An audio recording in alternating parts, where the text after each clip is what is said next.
Welcome to our channel. Today we how to download Microsoft Authenticator and migrate accounts safely step by step clearly.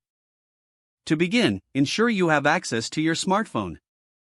Open the App Store if you are using an iPhone. If you are using an Android device, open the Google Play Store. In the search bar, type Microsoft Authenticator. Locate the Microsoft Authenticator app in the search results. Tap on the download or install button to start the download process. Wait for the app to install on your device. Once the installation is complete, open the Microsoft Authenticator app. If prompted, sign in with your Microsoft account or set up an account if you haven't done so yet. To migrate accounts, ensure you have your old device with the Microsoft Authenticator app still installed. On your old device, open the Microsoft Authenticator app. Select the account you want to migrate. Tap on the three dots or settings icon in the upper right corner. Choose the option to export or backup your accounts. Follow the instructions to create a backup or transfer options. Once you have the backup, go back to your new device.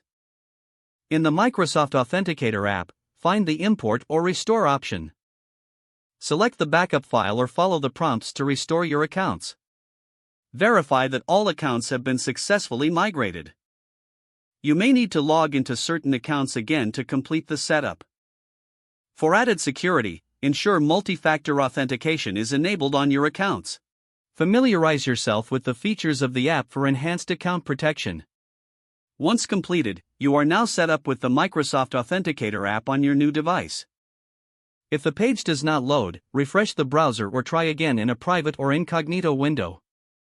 Make sure you are using the correct email address, then retype it carefully to avoid small typos. If your password is not accepted, use the reset option and create a new strong password you can remember. Check your spam folder for verification or security emails, then complete any requested confirmation steps.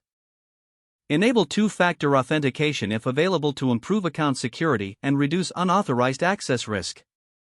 After signing in, review your profile details so your contact information and settings are accurate and current. Don't forget to like this video and subscribe to our channel for more step-by-step tech guides.